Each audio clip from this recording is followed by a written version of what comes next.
heartfelt law, society, scholarship, and fandom. Welcome to Semantic Shenanigans.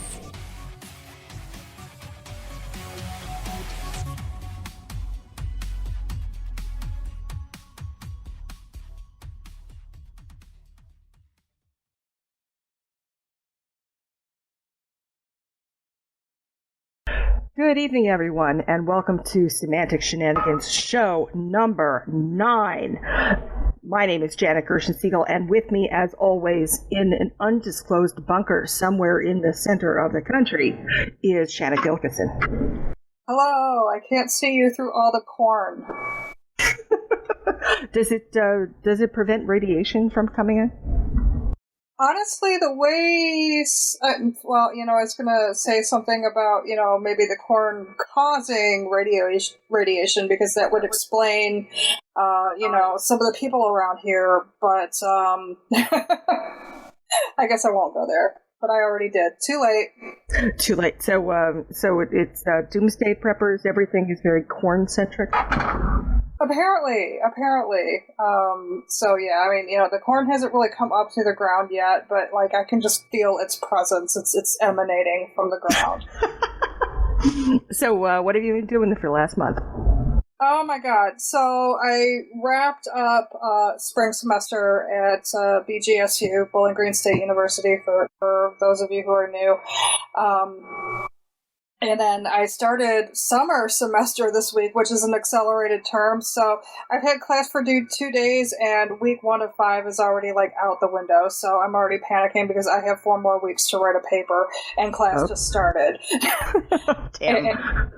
And so because my assistantship isn't available to me in the summertime, that forces me to seek employment elsewhere. So I am the queen of 2 jobs in addition to taking a class. So I am currently working at Northwest Ohio Education Technology, doing some web development and video production.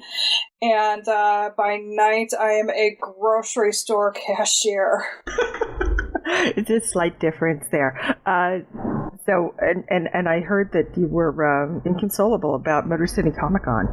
Yeah, that's coming up this coming weekend, and I am so sad because those who know me well know that, I Dream of Jeannie has been one of my favorite shows since I was 4, and Miss Barbara Eden herself is going to be there, and had I gone, I could have dropped the money for the photo op, the autograph, and, met Jeannie, which would have been so awesome, and I can't because stupid job.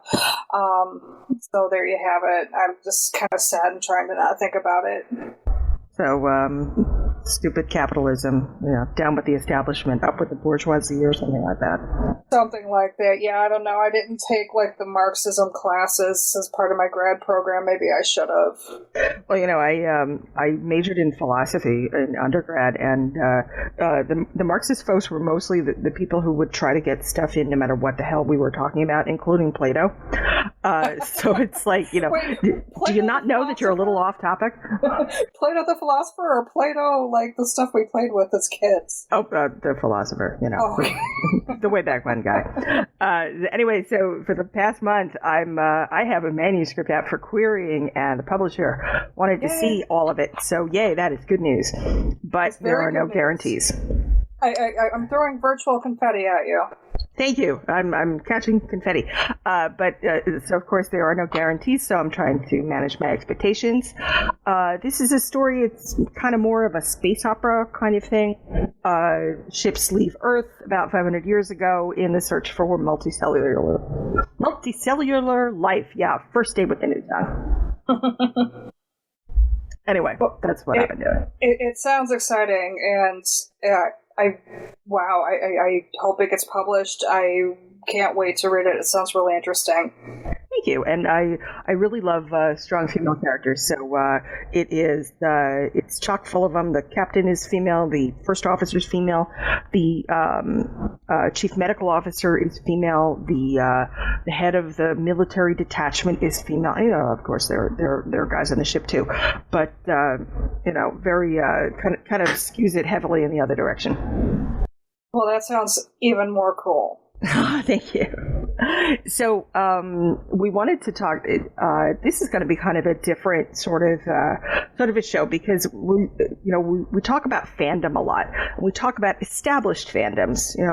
Everything from Batman to various music fandoms to documentary fandoms, as lovely Julie, as I recall, was interested in those, and Doctor Who and whatnot. So there's lots and lots of established fandoms, but creating one from scratch is a very different animal, and particularly when you're trying to create one from scratch when you don't have the big blockbuster budget, you got to figure this is one steep hill to climb. But what we have here are two guys who are doing it. They really are doing it. So I want to give you a little bit of background here. First off, I know both of these gentlemen from NaNoWriMo. NaNoWriMo stands for November is National Novel Writing Month. And basically it's a challenge that people give themselves to write a 50,000 word novel within the confines of the month of November. Of course, you can write more, you can write later. It's intended to be edited and all of that. My 2013 Nano novel is the novel that I've got published, so yes, you really can get them published. Both of these gentlemen are self-published. Self-publishing has gotten huge. It has changed in the last several years. It's gone from kind of the red-headed stepchild, and now it's become something a lot more mainstream. Optimal prices for self-published ebooks tend to work between about $2.99 and $3.99, so that number's out there. You'll see them on Amazon, Barnes & Noble, places like that.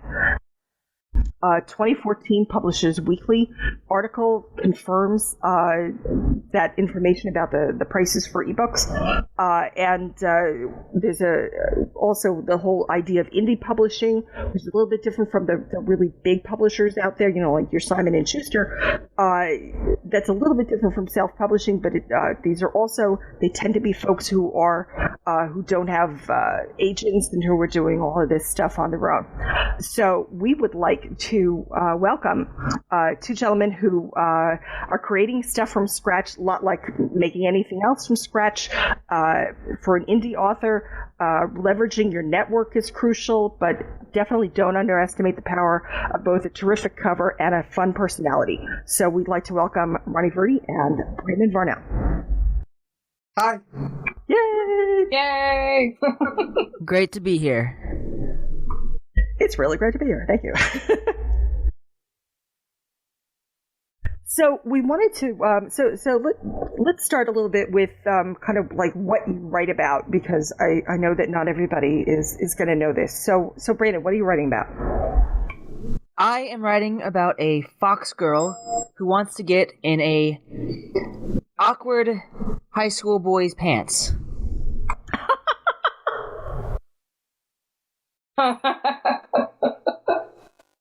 In a nutshell.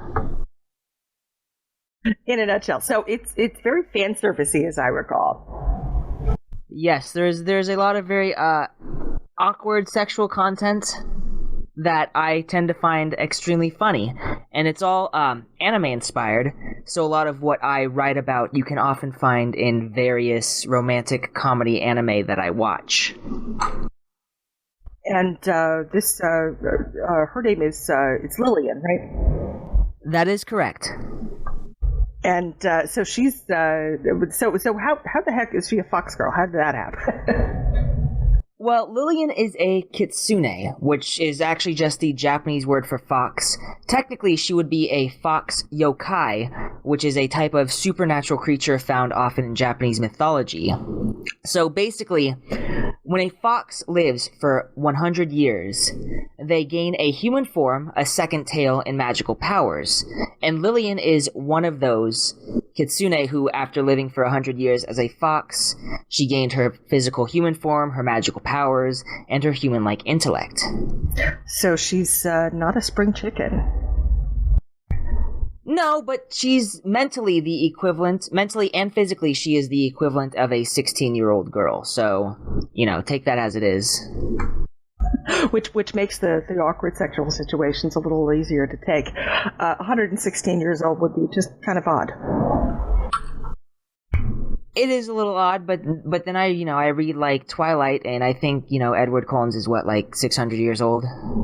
That's true. Yeah. All right, we have a precedent for this. Awesome. So, you have a bunch of books out about American Kitsune, yes? Yes, I just finished publishing book 6, and my illustrator and I are currently working on book 7. Now, that's the other thing, is that you've got this fantastic illustrator from Deviant Art. Is that correct? That is correct. And that's one of the things that really makes this series, is that the illustrations are just gorgeous. She does both there's full color covers, but there's also illustrations within the books. Yep. The manga illustrations are something of a staple of Japanese light novels, which are a light novel, like sort of like a novelette, that are produced in Japan, and they're normally put on a very quick publishing speed, so you'll normally get like one light novel every 3 to 4 months, and they always come with manga illustrations inside, and then the anime manga covers. So it's not really a comic book. It's there's a lot more verbiage to it. But it's sort of almost a hybrid. Would you say? No, I mean it's a full on novel. These are full length, 100,000 word novels that I write, but they have the illustrations inside. It could technically be considered a hybrid, but since it's still mostly made up of words and only has the occasional illustration inside, I would consider it more of I don't know what you would consider it, but I do know that there is actually a precedence for this. I think Jane Austen had illustrations in her books before the illustrations were taken out and they were republished without the illustrations. Well, I recall Kurt Vonnegut's Breakfast of Champions has crude illustrations throughout also. You know what else this reminds me of, too, is fanzines. The way we used to share and read and write fan fiction and fan art before the advent of the internet. The illustrations were actually one of the biggest selling points of the stories, and why some zines even continue now despite easy and free access online, because you don't see stories and pictures together. So this also sounds like a more highly polished and professional version of what a fanzine would try to do. I'm not as familiar with the term fanzine.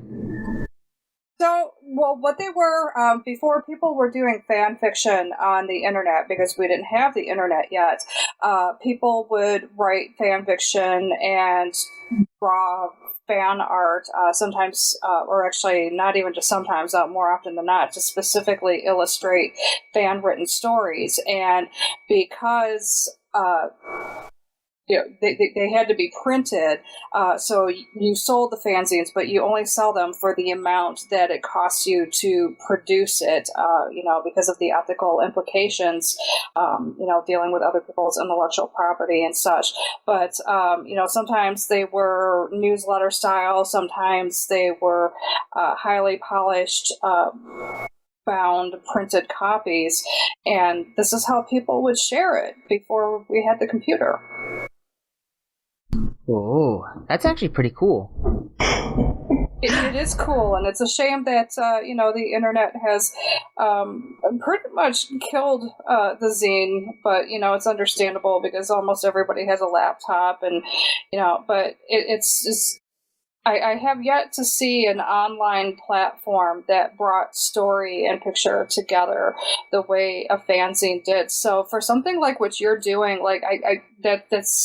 it sounds like it has the same kind of appeal, because it's that juxtaposition of pictures and words that really make it a special thing to read and see.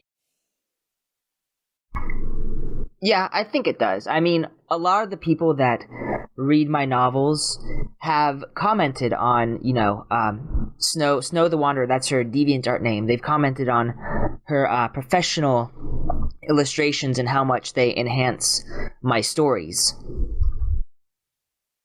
They're really terrific. I mean, it gives you a really good visualization of what's going on. I mean, the prose obviously does that as well, but there's just something about seeing Lillian's face and her little twin tails, and and everything else that goes along with them, and also how mortified the object of her affection really is. He gets better. Oh, in book 2, book 3. Book 3 is when he starts to really shine. Excellent. Good to know. So, Ronnie, let's talk about you. What are you writing? And let's talk about your fandom. All right. So I'm published under the pen name R.R. Verdi. The predominant series I've got is called The Grave Report. It's a paranormal investigator series. It's most commonly likened to Quantum Leap meets Dresden Files. So definitely heavy on the paranormal, like the Supernatural TV show. My main character is a soul without a body. He was murdered by the paranormal. He doesn't know what killed him. So every day or every novel, he starts off a new case by inhabiting the body of someone else killed by the paranormal, and has to use their minds, memories, bodies, and skills to solve their murders.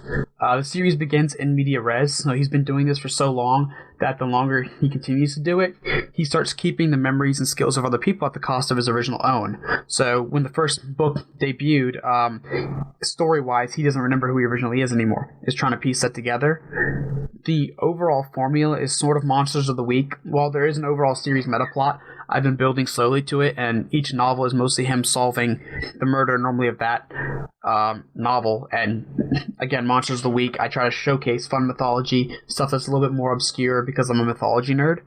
And it's been extremely well received, enough so that I was allowed to, able to get away with releasing a spin-off series. The first book debuted in December, and that's called Dangerous Ways, Books 1 of the Books of Winter. Mm-hmm. Very cool. And you've also got a really neat cover artist, Sarah Anderson.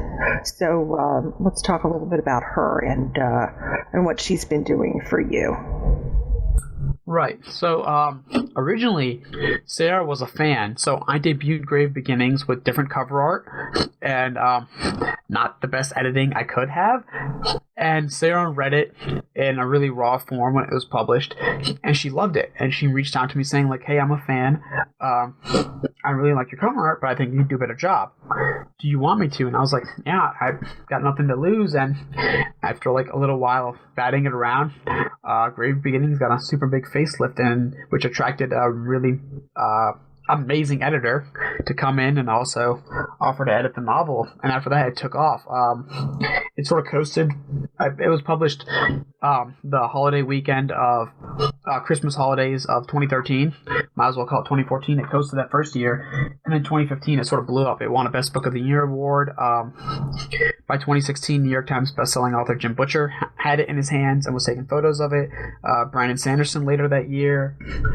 And yeah, the series has just been doing crazy, and Sarah's an amazing cover artist. She's done all my cover art to date for not only the Grave Report, but the spin-off series, Books of Winter. And the neat thing about the Grave Measures novels is that the covers, they obscure the face of the guy who's on them, so it adds to the mystery of who this person really is. Right, and that was a gimmick we came up with the first one. We wanted to hide his face to sort of draw your eyes to the cover to a focal point. And each book, the way his face is obscured is technically a clue from the novel behind the monster what did it. I've mentioned that publicly a few times, but no one's really, I guess, like gone crazy with that idea, trying to solve the mystery by the cover. It's normally more after the fact. Every time I let somebody know and they've already read the book, I'm like, oh crap, that makes sense because, book 1, his face is obscured a certain way. Book 2, his face is obscured a certain way. And after you get to sort of the motives and the way a monster operates and the clues it leaves behind, it becomes a lot more apparent. And it's just a fun Easter egg at that point. So I think for both of you, it's not just the covers, although that's a big part of it. Some of it is editing, making sure that these books look really polished. I think that independent authors sort of fall into this trap of They want to get stuff out. They want to, let's get it out really fast. Come on, let's get it out fast.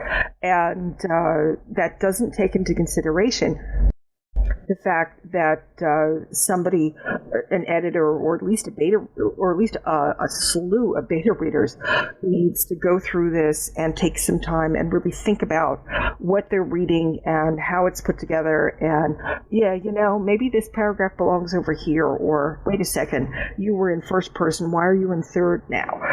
All of these things that maybe as writers we know better, but we sort of lose it because we look at it way too many times, and you sort of miss it after a while.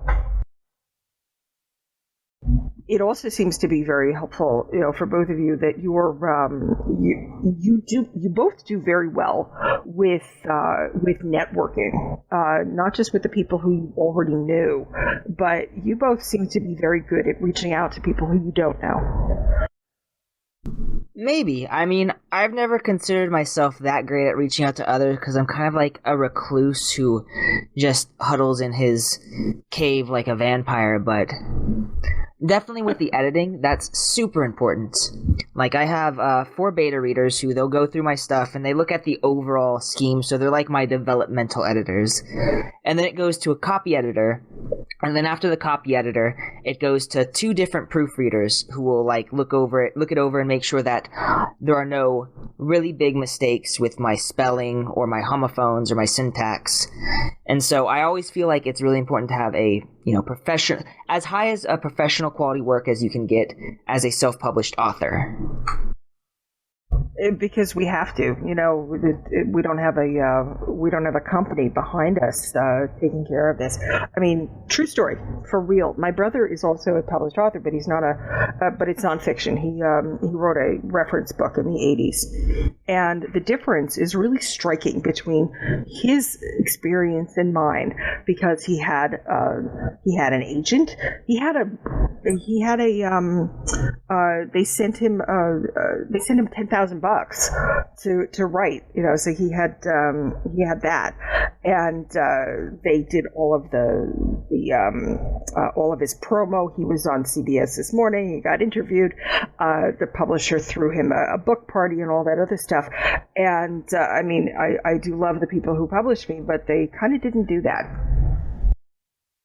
Yeah, that's really hard to get happen, especially with the small presses. A lot of small presses sadly end up folding because of financial investment. A lot of bookstores still won't carry their books because they're print on demand. They're not accepting returns. And parroting off what Brandon said about the editing, it is really important because I have a very similar process. I have a developmental editor who, after I apply her developmental edit, she'll go back through it again because she's technically trained as a copy editor, and she'll tighten it up. And then after that point, I'll send that to beta readers to make sure that the story is on point, because my beta readers aren't random people. They're people who are familiar with my tone, my characters and world building, to make sure that no character is acting out of character and that the series is flowing right. And I've remembered what races to capitalize out of my paranormal creatures, what was what interactions, past events, if I may have recalled them wrong, or character descriptions. And then it goes to a copy editor and proofer. So, same process. And I've gotten the same thing where most people can't tell my work apart from trade quality. But the hard part is what you touched upon. You don't really get the marketing. You don't get advances. And yeah, there's no parties. There's no anything. It's all up to you to throw your own party. Well, and you can always throw your own party, obviously. So here's a kind of a different question for both of you. Are you plotters? Do you go by the seat of your pants? Do you sort of do something in the hybrid? How do you get it from idea to paper or pixels? I'd say that I go by the seat of my pants, but I don't wear pants when I write. Kimono, TMI, right? dude. TMI. No, but I don't like to plot out anything because I feel like it doesn't ruin the story, but I feel like it ruins my creative flow. I like to let my characters write my story. So generally speaking, when I write, I just sort of plop my butt down in my seat and I start writing, And half the time, I won't even know what I've written or what I'm going to be writing until it's already been written. And I find that to be a lot more fun than, plotting the story out from beginning to end and knowing exactly where and how my characters are going to go from point A to point B in my story. So they surprise you, which could be very nice, actually. They definitely surprise me every single day, and they insult me. That's rough. Isn't it? The number of times my own characters have told me how awful I am as a writer in my books is astounding. They keep breaking that wall for you. Do you insult them back? No, I normally play the meek author who lets his characters bully him around. Oh. Well, Lillian kind of inspires that. I think she sort of runs. She nicely runs roughshod over people. I don't think that she means to be mean. She doesn't seem to have a mean bone in her body, but it's more that. But she's sort of a bulldozer, whether in how enthusiastic she is. She sounds like somebody I could relate to. And she's a redhead. Oh, definite relation there. All right. Her sister's the one I have to watch out for. I don't think you've met her yet. She doesn't appear until book 4, but she's brutal. Is she the brunette? Yes, she is. Well, she has black hair, but yes, that is her. Okay. Now I'm gonna have to check her out then. Yeah, I've had characters surprise me too. I was the 2014 novel. I was in the middle of it, and then suddenly one character asked another one out, and I'm like, wait a second, what? So send romance, woohoo! So I have a question for both of you. Say, somebody wants to go down a similar path. So what would you tell somebody who's just getting started, and what piece of advice would you give that you wish somebody had given to you when you got started? You want to field that, Ronnie? Sure. I would say, aside from knowing your genre, since you're going to be writing in it, definitely the editing of the cover. That alone can make or break you. You can have the greatest edited story out there, but contrary to popular advice, good covers within the genre do sell the book, especially as an indie, since a lot of your traffic's going to be digital. People aren't picking up the book. They're gonna, see it on the Amazon page. They might see it thumbnail size. That cover has to grab them. So does the blurb, and that means your first chapters that they read online are all they're gonna have. They can't pick up the book, in a bookstore and sample it. So you have to hook them. There can't be mistakes, and the cover has to be eye-catching enough.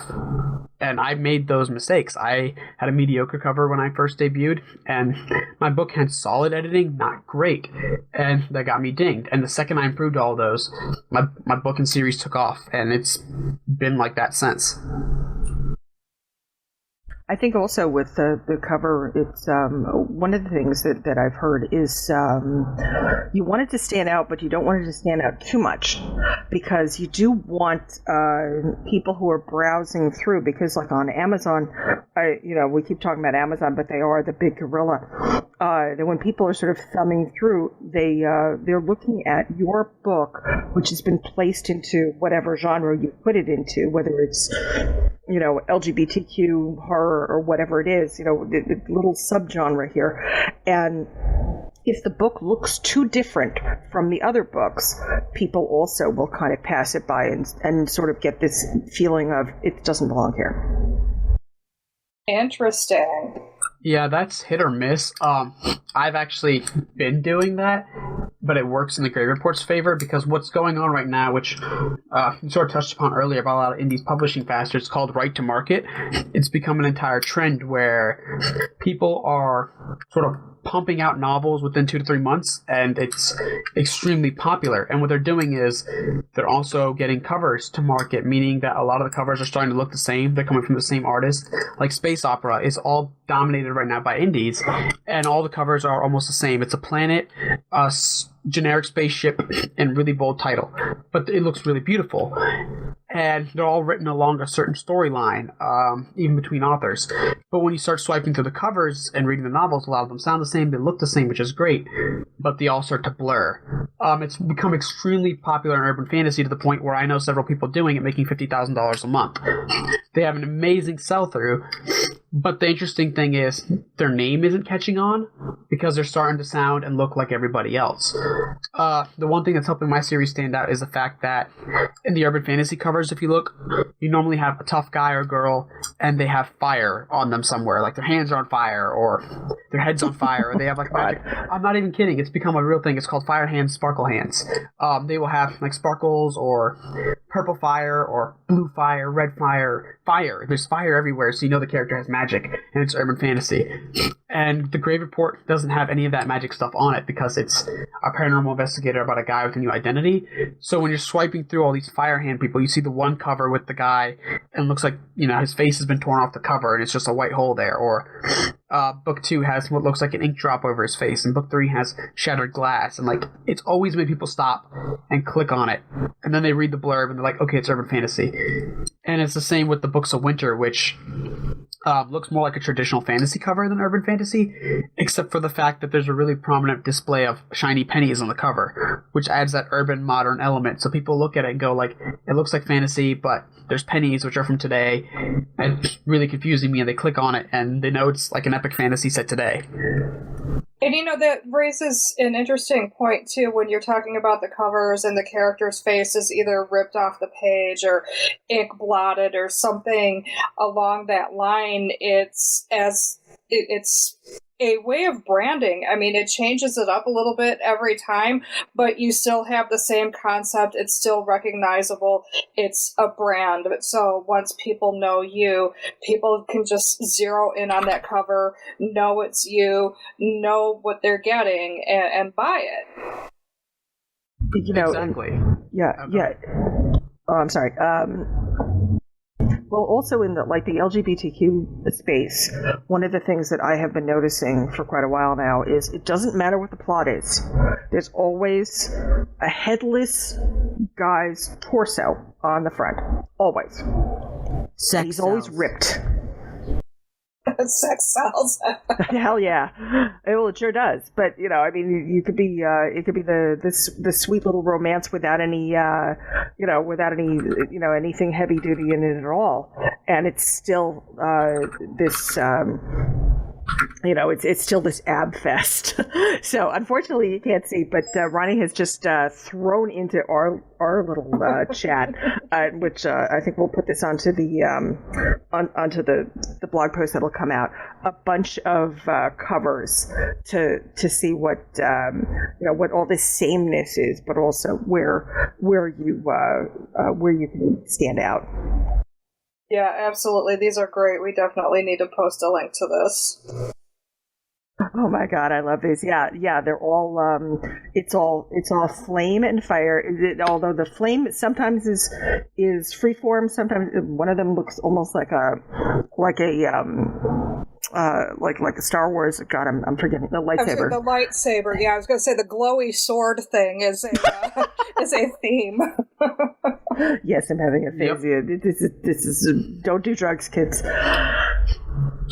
It's become extremely dominant in urban fantasy, depending on what, I guess, niche you go into, because now, like I said, there's a whole thing called right to market, and they've broken it down even by character. So, and this is, I've been in the groups, and it's something that turns me off from that, because it's no longer what makes urban fantasy and great.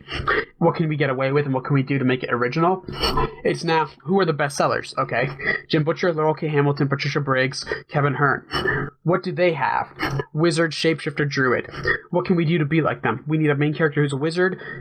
We need to showcase that on, so fire everywhere, fire hands. It's first person, extremely snarky. Harry Dresden is self-deprecating, and they're pretty much now, they're no longer writing within the genre. They are writing to sort of emulate specific authors and copy their trends. And there are some horrible offenders out there that people have talked about. But the thing is, at the same time, they're making like zillions of dollars. And it's just one of those, where does the art stop and begin, and where does like it become like making money and everything? It's getting crazy. Like I said, these people are making 50 to 60 grand a month in some of their cases. Good Lord. And it's it's kind of a cynical thing too. I mean, this isn't making art anymore. This is making sausage. Well, and it's also not really making a fandom anymore, because a fandom is something that people would remember. And this is sort of like cookie cutter stuff. You'll read Exactly. it and you'll be entertained, but you're not going to ever remember any of these characters because they all look, sound, and feel the same. It's Harlequin romances. It's Nancy Drew, because that was all written by Carolyn Keene, which was actually a pseudonym for a stable of writers who wrote those books. I can't even. And the thing is, this formula has existed in the traditional world. People just overlooked it, but it was a lot of what a lot of pulp writers did, and they catered to a certain genre. And Harley Quinn and a lot of romance novels have done that. They've churned out a lot of formulaic novels because it does sell. It's hard to break through and get famous in that. Obviously, authors do it, but at the end of the day, it makes the publisher and a lot of writers who just want to write to make money, it makes them that money. Well, that reminds me, too. I was reading several years ago about romance writers, which I'm not sure if it's still true today, but then the romance genre outsold all other genres combined. And at the time, it's still true. It's still true? I think romance might be beaten out by erotica right now. Yeah. But romance is still like one of the number one best-selling genres. Yep. Well, one of the things that I found interesting about that article that I read was how they were talking about that it's a way an author can actually make a living as an author, because there's such a demand for it, and it is so formulaic that you could conceivably churn out 4 to 6 novels a year and do it under pseudonyms, because they don't want to saturate you with they don't want your name out there saturating things too much, so you need to have 2 or 3 different pseudonyms in order to do that many novels a year. Yep. And these pseudonyms are also, everything is its own pigeonhole. This is sweet romance. This is more like, heavier erotica, kind of in the 50 Shades of Grey vein. Yeah, there's another thing. If you look at erotic fiction, if you look at covers there, a lot of them are dominated by men's accessories and the color gray, because people are copying 50 Shades of Grey, because they know what kind of an international phenomenon it was. Who cares what the quality is? Who cares how much, P.D. James, E.L. James, was made fun of? Nobody cares because, she's rolling in it. Oh, and it's really funny because 50 Shades of Grey was originally Twilight fanfiction that was published on fanfiction.net, which I actually read like the first few chapters of the fanfiction before it was published as 50 Shades of Grey. How was it? It wasn't that good. I mean, it had the same style as Twilight. Like, it sounded and felt similar, except it was, BDSM. Good Lord, I can't. Just imagine Bella and Edward, like, tied up. Janet, I am not taking that one for the team.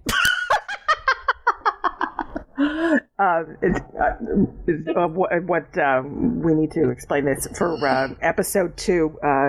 Shanna very, very graciously watched 50 Shades, so we could talk about the Bechdel test. Thank you.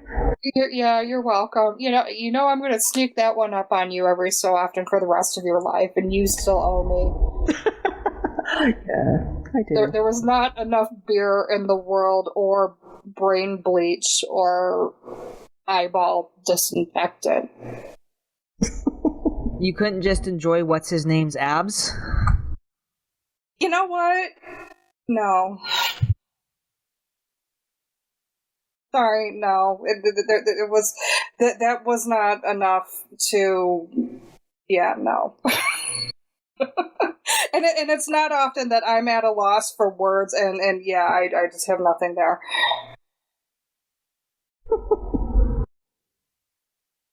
Another. Oh, go ahead. Sorry. Another thing that, since we were talking about the formulas and stuff, and you guys brought up erotica and romance, these things have transcended from indie back into traditional publishing. It's what's sort of led the whole Hunger Game craze with YA. The whole sort of way it's set up with love interests, a certain love triangle, and dystopian. YA dystopians become huge. Now, indies are already flooding it, but there's a traditional model behind it too after Hunger Games. You've got things like, they were just adapted to movies too. I've already forgotten. That's sort of the what happens, I Divergent guess. Series? Yes, thank you. That, the Maze Runner, things along those lines are sort of following that same loose setup, as long as you have that sort of love interest connection and it's a dystopian and about someone doing the whole quest for identity and overcoming an oppressive regime or government or force. It follows that formula really well, and it's become extremely successful. Yeah. Well, yeah, because it sells, and people want to make money.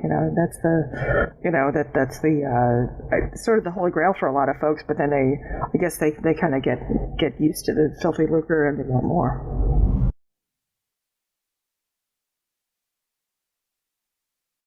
Yeah, it's sort of what's allowed the indie movement to explode and thrive, because traditional publishing has been pulling away from a lot of marketplaces. What's not really, I guess, talked about is the fact that traditional publishing is sort of receding from urban fantasy. They're carrying on their bigger names, like Jim Butcher and all those guys will always, have room to publish their stuff. But I was talking to a Penguin editor about this in 2016, and she even said it too. The urban fantasy market is dying right to my face.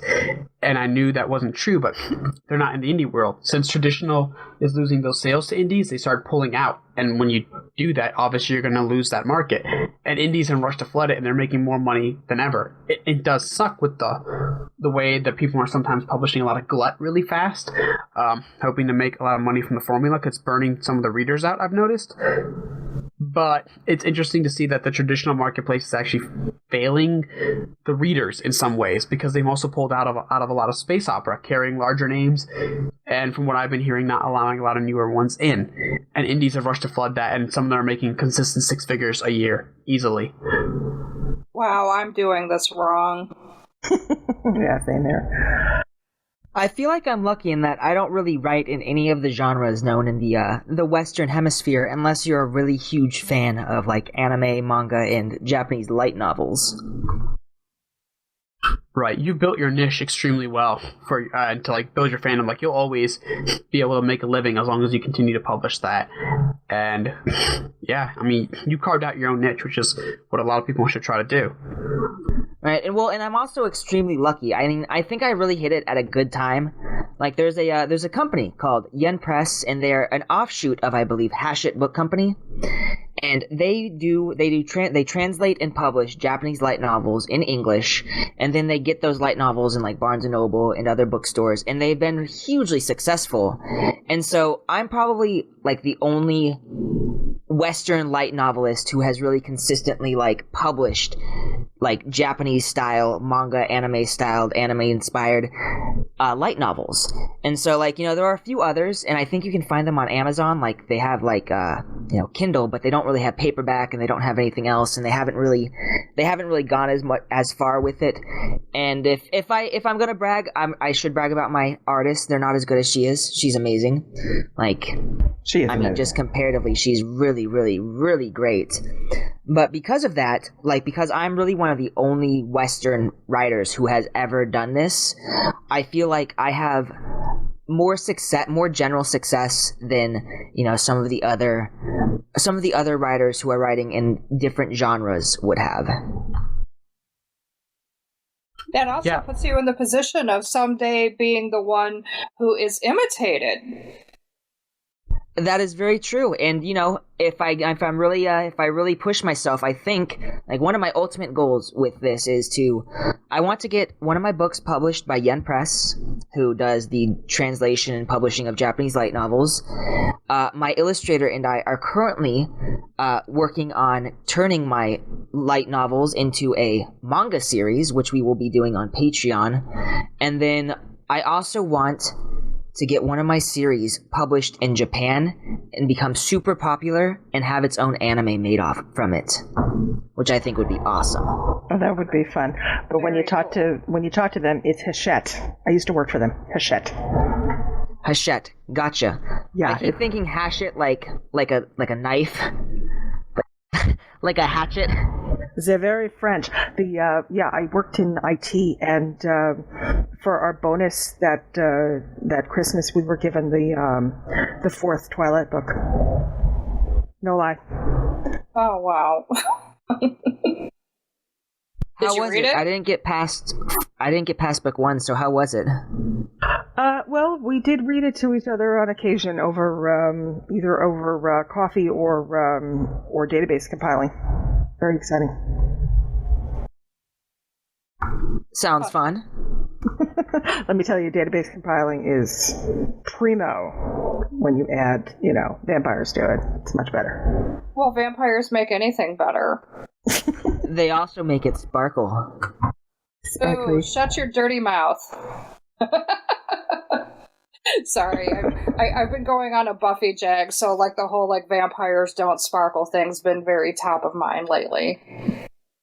So you would love my stuff then if you like paranormal and vampires. Absolutely. I'm going to dig into that too as soon as I have time for fun reading again and I get my life back. Any moment now. Any moment. It's coming. Any moment now. I've been waiting for the last, how long's it been? 8 years.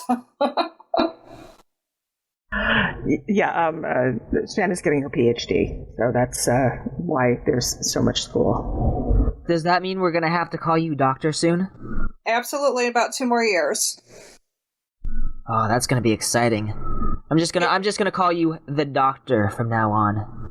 I would accept that. We'll get you a screwdriver. Any kind you want, including the cocktail. I was going to say that's probably the only one that I would know how to handle, because as far as a regular screwdriver, I'm useless. I have a toolbox. I don't know what any of it's for. This is where you're very helpful, Ronnie. So where can everybody find you online? Me or Ronnie? Either. Both. Everybody. Well, so I'm really big on, Facebook, Twitter. I have a Google Plus account, though I only go on occasionally. I really like Instagram because I can connect my Facebook and my Twitter to it, and my Tumblr, which I don't use very often. I just sort of say post this image to Tumblr, and it does it for me automatically. So I never actually see what's on Tumblr. I just know that I'm posting there. But Twitter and Facebook are where you can find me the most. However, I also have a Wattpad account, which I believe now has 7,900 followers. And then there's my own website, which is varnell-brandon.com, which is where all of my books that I am publishing or will be publishing in the future can be found. And they'll take you to the links of Barnes & Noble, Amazon, and all the places where you can buy my books from. Awesome. How about you, Mr. Verdi? Did we lose him? Ronnie, no, you I'm there? Here. Yeah, everyone just started talking, so I thought, best place to find me would be the same thing. I'm on Facebook under RR for Verdi. That's V as in Victor, IR. D as in David, I. I'm sold internationally everywhere in almost every format. Hardcover, paperback, ebooks, Amazon, Barnes & Noble. Your local bookstore can order me if I'm not on their shelves internationally. My website is rrverdi.com.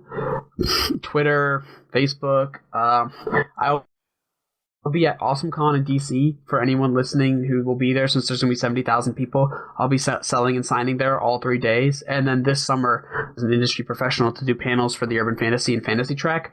So I'll be signing and selling there as well. And hopefully, if I'm lucky, I'll get another Dragon Award nomination. So I will be at the, when they call out the awards over there for the award ceremony. Awesome. Well, good luck to both of you. And the other thing, I want to remind our listeners, is that the two greatest gifts you can give an independent author, one is, well, actually three. One is buy their work, two, review their work, and three, tell your friends that you like their work. Please do so. Absolutely. I third that. Fourth. So, It's unanimous! Yay! yay! So we're gonna move into other parts of the show. You can stick around if you like, or not. You're certainly welcome to hang out and listen to us geek out mainly on Star Trek, actually. Was that directed at us or the viewers? You, you guys. Gotcha. I was super confused for a second there. I'm like, oh, is she talking to me and Ronnie, or is she talking to the people who are going to be listening to us? Yeah, our guests often hang around and, kind of throw in their loose change as we talk about whatever the rest of the show is about. No pressure, you don't have to, but you're more than welcome to hang out because the more the merrier. So the next thing we wanted to talk about is we do follow how fandom collides with the legal system. And last year when the Star Trek Axanar fan film was sued by CBS and Paramount, we cover that through the settlement in the case. But there's always a little more drama. There's always a little more stuff going on. So recently there was a Quartz.com, it's actually QZ.com article. And I thought it was pretty well balanced, talking about Axanar. So we will have the link in the show notes for anybody who's interested in following up on that. The other thing is that, as I think we might have mentioned this last month, User disconnected from your channel. But it has come to fruition by now, is that the Axanar folks, they had moved their stuff from California over to Atlanta, and presumably to continue what they were doing. So we'll see what's in store for them. But anyway, like I said, the article URL will be in the show notes. But that's not the big news that we've got. The really big news that we've got is the Star Trek Discovery trailer. User came down disconnected from yesterday. your channel. I am so stoked for this, honestly. I think that it's gorgeous. Did you see it, Janet? I did, and oh my god, I really loved it. But, I think that both of us come to this as Enterprise fans, and that might be part of what's, exciting both of us about it. Yeah, I mean, it's nice to see that gap between Enterprise and the original series bridged for sure. And that's one of the things that I noticed about the new uniforms. I got kind of excited about that because they do look like a logical next step after the Enterprise uniforms. So I thought that was kind of a cool nod to continuity there. Yeah, I when I saw it before my husband did, because he wasn't back from work yet, and I texted him and I said, I think you're going to really like this, and I think in particular you're going to like the uniforms. What was also, I thought was so neat, was seeing Michelle Yeoh and Sonika Martin Green, I think is her name, seeing them in a desert, wearing desert-style clothing, and all I could think of was Archer and Tucker doing the exact same thing. Yes.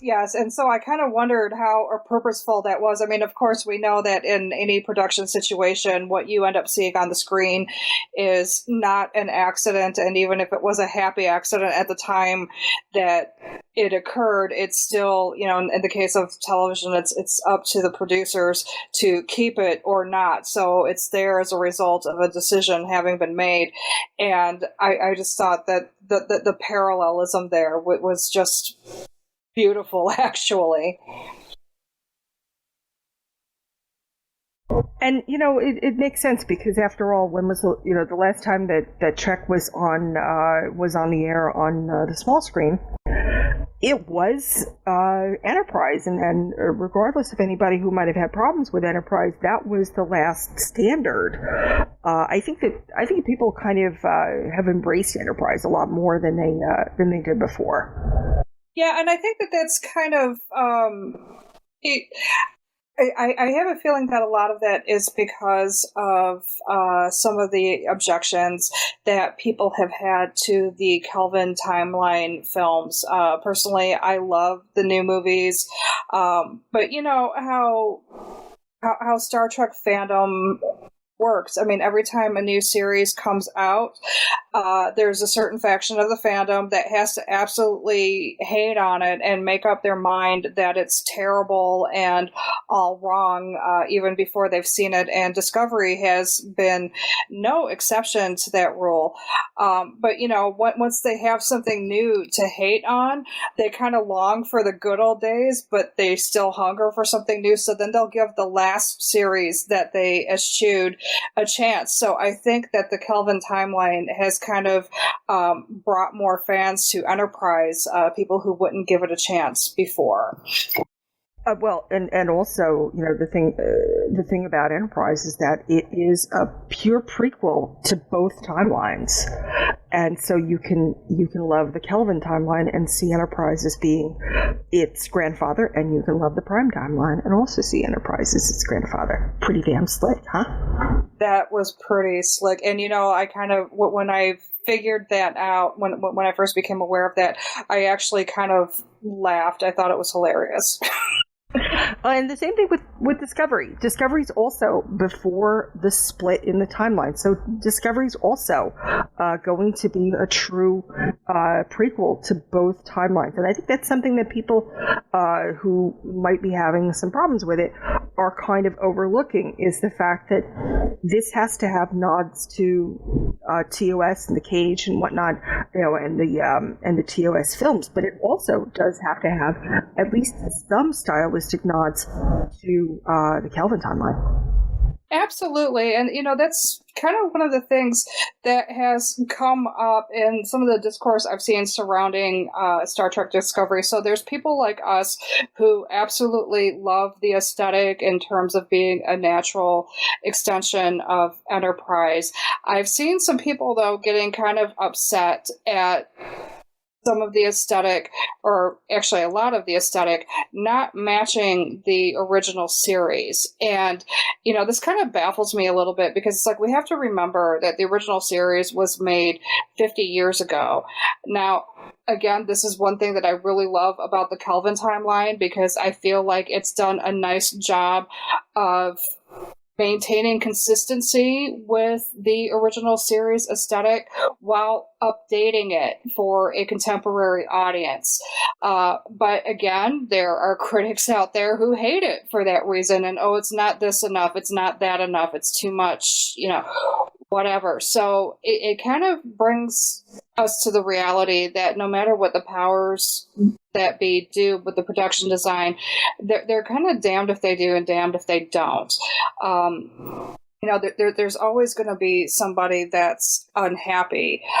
Personally, I like the direction that they've gone, just kind of continuing on with what they've established with Enterprise and making a logical progression.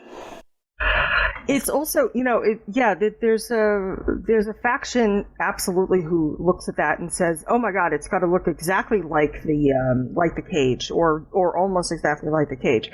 So it's got to be the velour pajama type uniforms. It's got to be the big bulky communicators and the really huge phasers and all of that stuff. And then there's another faction that looks at that and says, "Oh my God, that stuff was done 50 years ago, as you said, and it was all done on, you know, a budget that could barely buy a stick of gum now."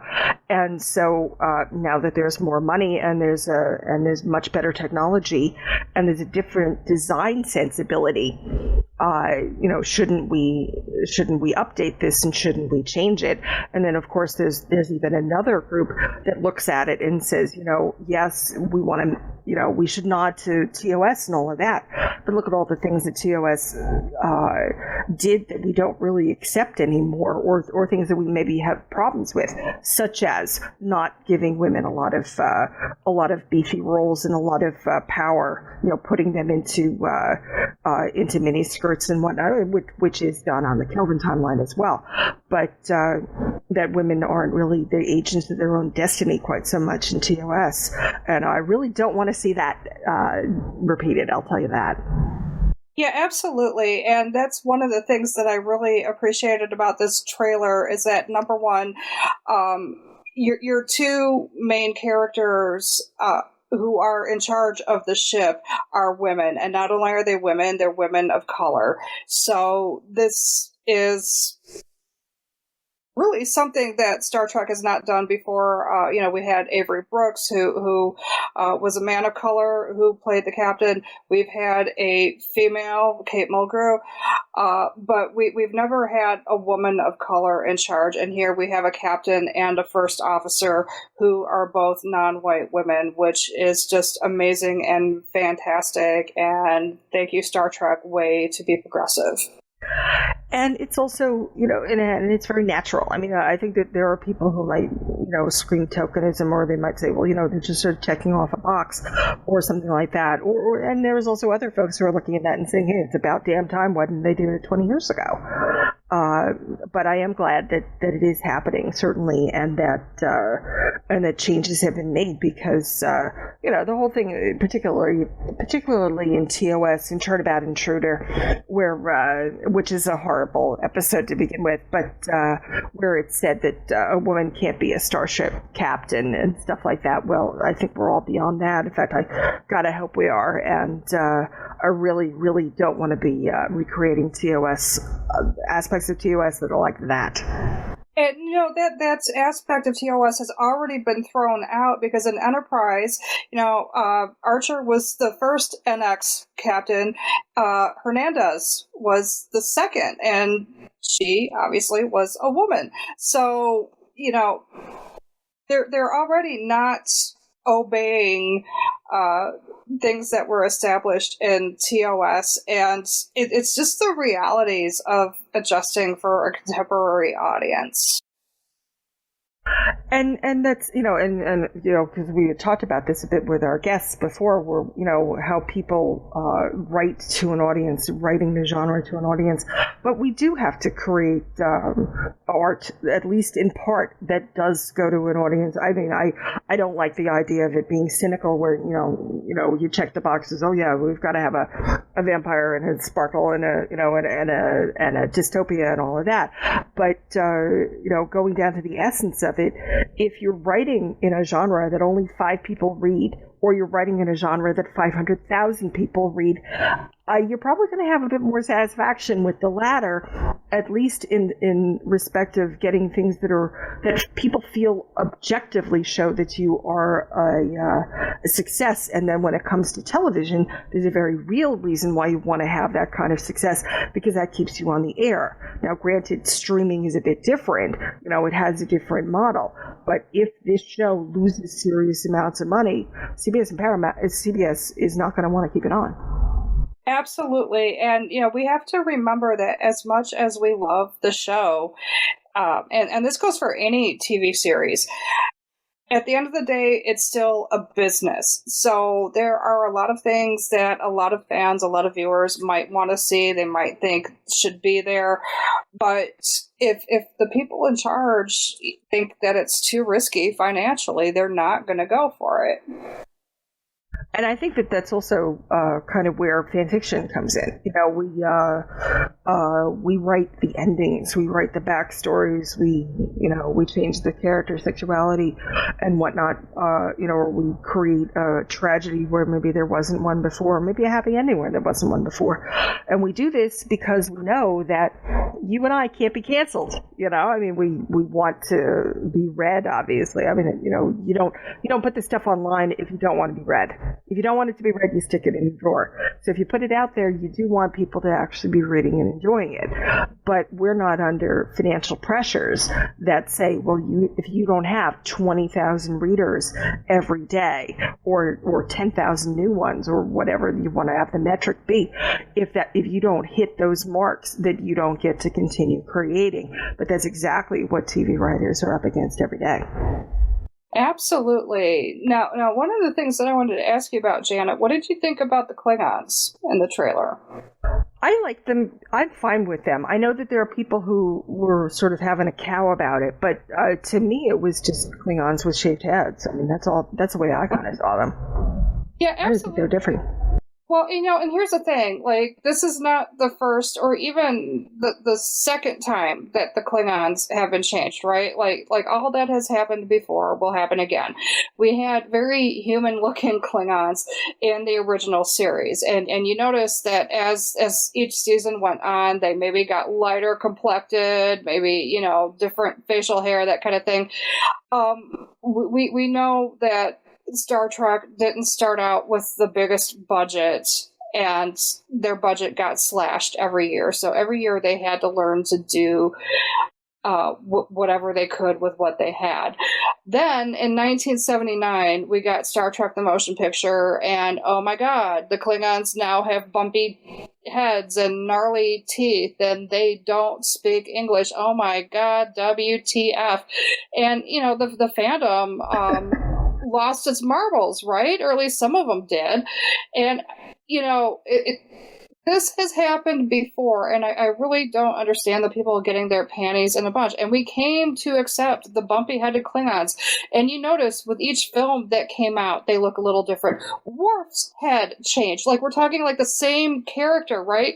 Same dude, but his head changed a little bit throughout the series. If you look at first season Worf compared to like third or fourth season Worf, they changed his ridges, they changed his bumps. It wasn't just a haircut. It was all different. So for all the butthurt that I've been reading online about the Klingons, I just I don't know what to say, but shut up. Yeah, I mean, like on Trek BBS, somebody put together a little timeline of all the, I think that there were 4 separate looks for Andorians, and said, yeah, this has happened before. And of course it has. But people, they want to nitpick on something, and they want to yell about something, so that's what they're going to scream about. But hey, I mean, Worf in the beginning, he also looked like he was using Miss Clairol. I mean, it wasn't until later that he actually looked like somebody who you would say, this is a warrior. Yeah, absolutely. Season 1 Worf was a little lackluster. He didn't really become a badass until later on. Emo Worf. But you know what, though? Even with his newfound badassery, he did get beat up a lot. Well, that's what you do with the Klingon. You beat him up, huh? Well, somebody's going to get upset about that. So, yeah, I just kind of wanted to talk about that because it's just, I think that this happens in every fandom that's had a lot of longevity. I've seen it happen in Star Wars. They Rey, the Force came too easily for her. Well, let's talk about the fact that unlike Luke, she didn't have an Uncle Owen keeping her down, telling her, you're stuck on this rock, blah blah blah. There was nobody around to tell her that she can't, and so she has a completely different relationship to the Force. She had to survive. So whatever. I can, if you want to talk The Force Awakens, hit me up, fight me. I will take you on. And Shanna is, she'll fight you dirty. Okay. Yeah, I know, right? The last thing you want to see me say in a post is fight me. Same thing with, Doctor Who. when the Chris Eccleston season started, and actually every time the Doctor regenerates, there's this whole bunch of butthurt from the fans of the last Doctor, kind of about whatever they changed for the new Doctor. And, it's been said that this season is Peter Capaldi's last season as the Doctor. Well, all the people who said that they didn't like him because he wasn't Matt Smith, guess what? The next Doctor is going to come along, and, all of a sudden, Peter Capaldi is going to be on a pedestal. I mean, I think that this is just what fans do.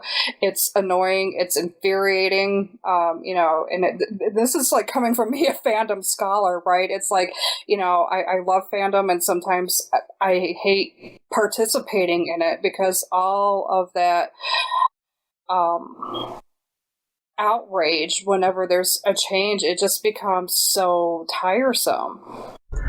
Yeah, I mean, it's very much the change bad, sameness good. But the thing is, if these shows didn't change, folks, spoiler alert, you'd get bored with them. Exactly, and you know what these fans remind me of? They remind me of when I was a hairdresser. And every week, sometimes every day for a while, you would get that client sitting in the chair and they would show you a picture out of one of those hair magazines that's completely different from what they had walking in. And so you discuss it, they say that that's what they want, and they finish out the consultation with, but don't cut anything off. And so, as much as you want to try to explain to them that this is not how that works, especially if, they come in with hair past the shoulders, all one length, no layers, and they show you something that's shoulder length and layered. I'm sorry, honey, I have to cut something off in order to make that happen, So it's fans do that. It's like, oh, well, we want something different, and then you give them something different, and they're like, oh, but not that.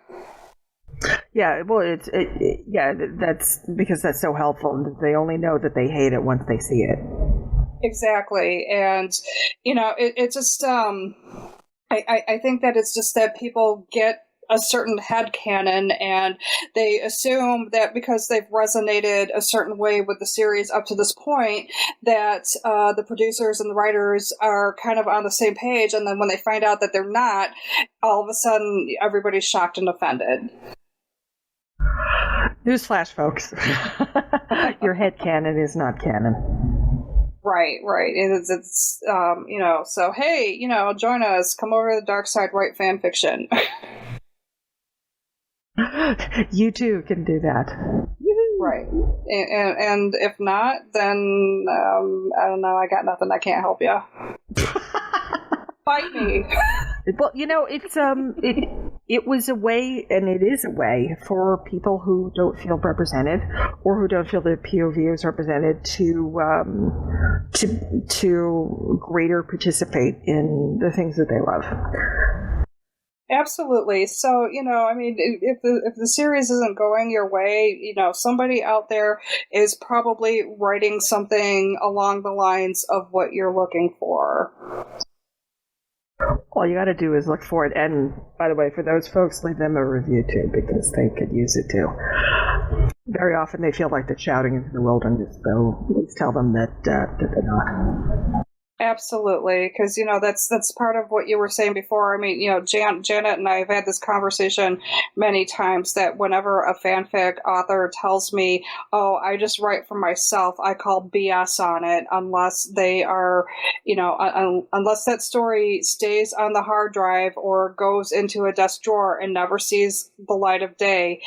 The minute that you publish it online or submit it to a fanzine or whatever your outlet is, you put it out there to be read. So you didn't write it just for yourself. There is somebody at the other end of that transaction that you wrote for. And that also means, and the corollary to that, of course, is that, like it or not, you can be judged. Yes. Maybe we'll save that for another show. Yeah, the angst that goes with that. So the other thing was the Vulcans. Vulcans in there, woo! Yeah, I was pretty excited because you know I'm trash for Vulcans, right? Yeah.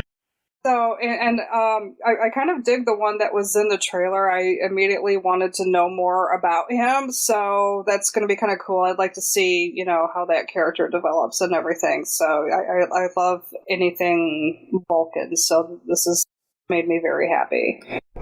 And it looks like they were using holographic transmission. Oh, yeah, was that not so cool? Finally, something a little more advanced than just what was basically radio. That's pretty cool too. That they decided, yeah, there's something that we could be updating this one too, and that makes a lot of sense to little things here and there that update this, put this again into this current design sensibility, current technological sensibility as well. Yeah, and it made me all the more excited for the show. Like I was just kind of like, okay, hurry up and get here. I don't know. It just the more complaining too that I see, and the more I mentally formulate, an argument to the contrary, the more excited I get for the show, because it's like as I'm working out the argument, I'm like, oh my god, this is actually awesome. And I don't know, I'm so stoked. I think Discovery is going to be one of the best things that happened for me as a Trekkie in a long time. I love the alien makeup too. What a change. Doesn't it look fantastic? I mean, it's actually, because television production is different from film production in a lot of ways. And so, for one thing, they've got to crank out an episode a week for X number of weeks. So they just don't have, even for a streaming service, they are just not going to have the same budget to throw at everything. The way, Star Trek Beyond, oh my God, I still feel like they got robbed of the best makeup Oscar because they had 50 original practical effect makeup, which means that it was not CGI. 50 different makeups for that show, and they were all very intricate and interesting and beautiful, and I saw that same kind of quality in that trailer, and I was just blown away by it. Yeah, just beautiful. And that most of those people are regulars, or you're going to see at least a lot of them. So you're going to see, and there's a Android too. Yes. So those of us who, kind of were in Camp Data, if we love us some androids, that's going to be good too. And isn't he like the same style as in the Kelvin timeline? I think so. I need to watch it again. Unfortunately, I only got to. I literally worked all day yesterday. I was at both jobs, plus I went to class, so I didn't really get a chance to pay much attention to the trailer today. And rest assured that as soon as we're done recording today, I'm probably going to watch it 50 more times just so that I can absorb every millisecond of it and know it frontwards and backwards and inside out and sideways. Translated into Yiddish, everything like that. In the original Klingon. Yes, well, of course. So anyway, I just wanted to talk about the trailer today because, I'm stoked to be a Trekkie again.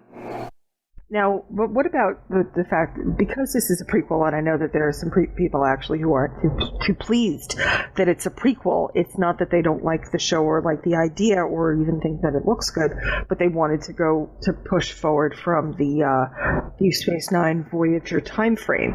So, what would you see are problems with prequels?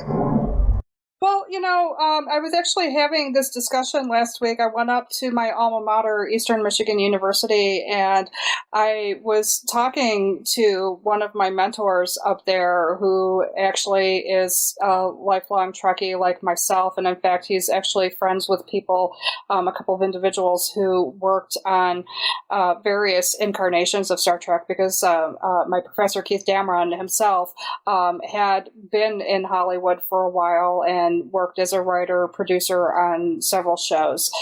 And so he and I talk about this often. And, one of the things that came up in our conversation was, first of all, you have to do like this retroactive continuity sometimes.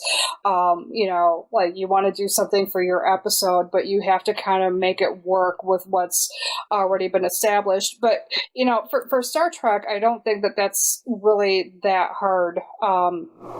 It can be a little sticky.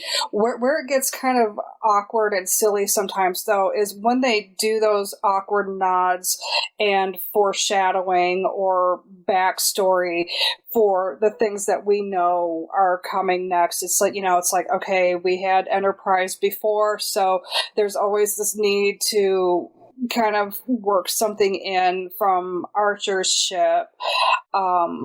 It's not always elegantly done. Sometimes it's like, it's almost like a literal elbow in the ribs, wink, wink, nod, nod. So I hope that they do that stuff with a little bit more subtlety. And then the other direction, too, is that it's also a foregone conclusion. Like, we know the show takes place ahead of, 10 years ahead of TOS, either TOS or the Kelvin timeline, really. So they're going to they're going to feel the need to work some things in to flow in with TOS and explain different things that we saw on TOS or the Kelvin timeline. So it just, it's some of it's okay, and it's okay if it's done elegantly, but other times it can just be so clumsy and conspicuous, and you just kind of wish that they didn't. Yeah, and the other thing is it's sort of this small universe syndrome, where somebody's always related to Kirk. Somebody's always going to be, have a little Vulcan blood in them. Somebody's always going to be on the Enterprise and stuff like that. And just, reality doesn't work that way. I mean, granted, these are, this is television and there's limited time, so you can't really explore every single wacky little facet that you might, you can't go down every single blind alley. But sometimes it's just a bit much. Not everybody. How can you possibly have, all of these cousins suddenly serving or something like that? Yeah, and with Next Generation too, like, even though this wasn't necessarily recalls to other Star Trek incarnations, I just kind of after a while felt like, Data's entire family tree had been on the show. Probably. So yeah, it just, we don't want to hear from Kirk's grandpa's cousin's plumber's son-in-law. I'm here to fix the transporter's toilet. Right. So yeah.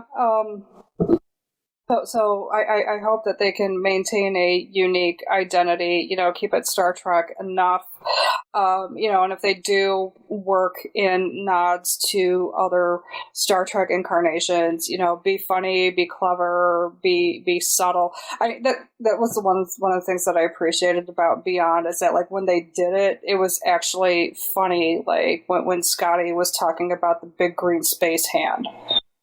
Yes. It was conspicuous, but it was also very, very funny, so we could forgive it, Yeah, that was also, it was very well written, and they did a really nice job, kind of dovetailing things in together. But they also probably weren't they were under their own kind of pressure. You want to make the third film in particular to be really wonderful, but television writing, as you know, has its own kind of pressures, because you got to come up with something every week. Exactly. So it'll be interesting to see what they do. I don't know. I'll say it again because I can't say it enough. I am excited. Yay! We're excited. Woo! So, wow. So after all that excitement, I kind of feel bad about our next item because it's like, way to be a buzzkill.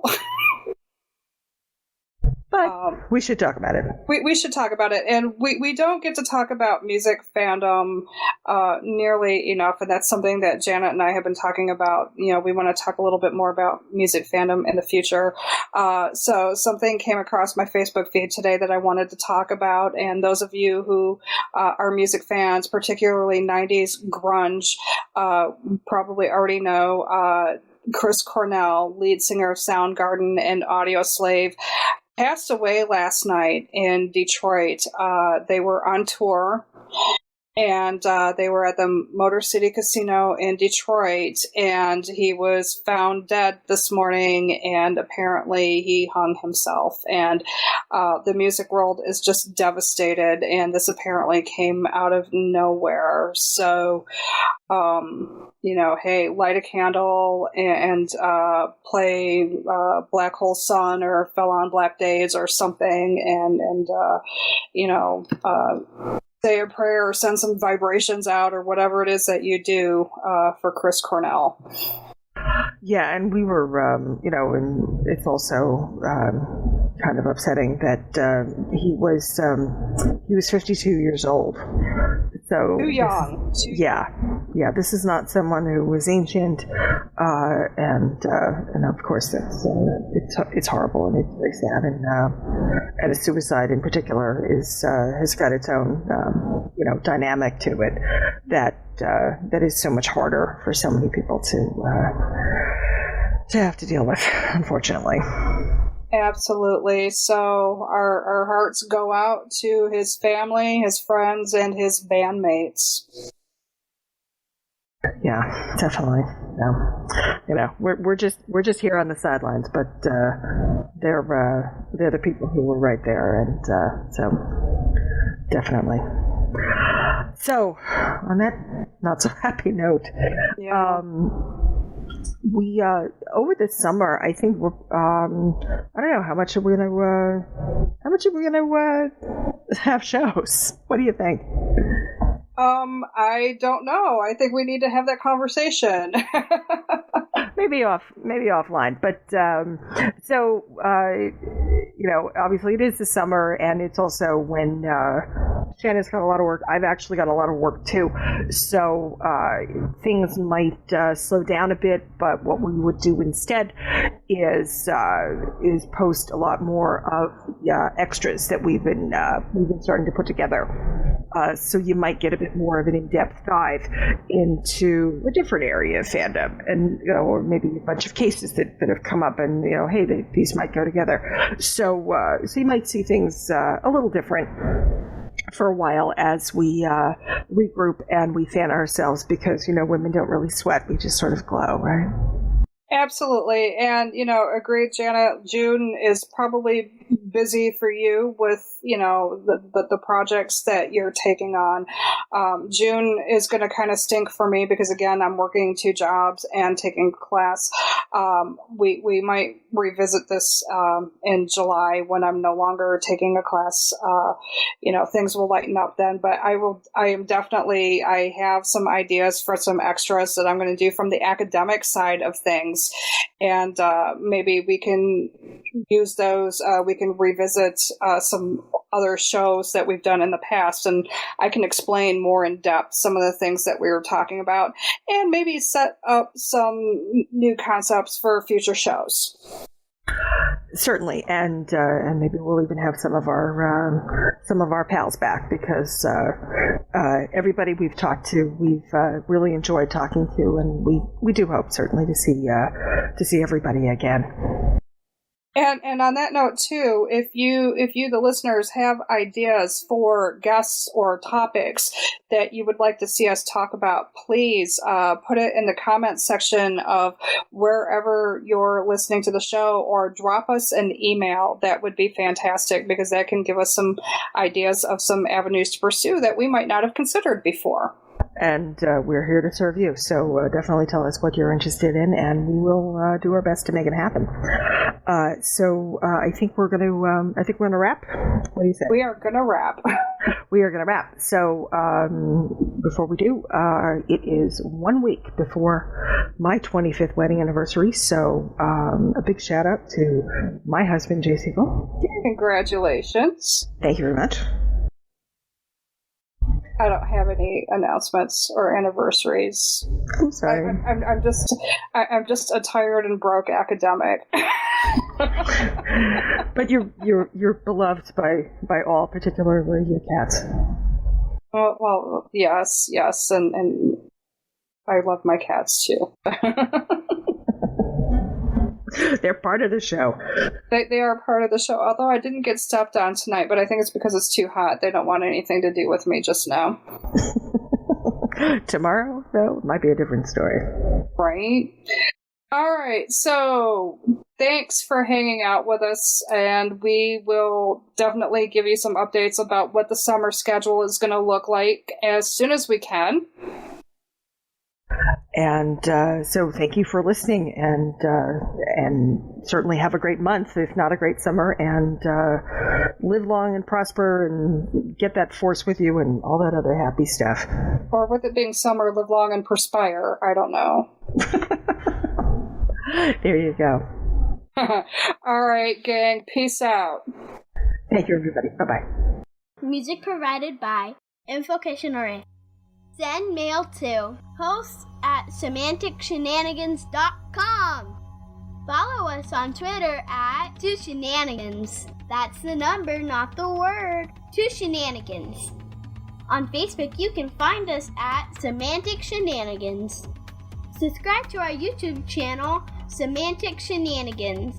Thank you for joining us, and we'll see you next time right here on Semantic Shenanigans.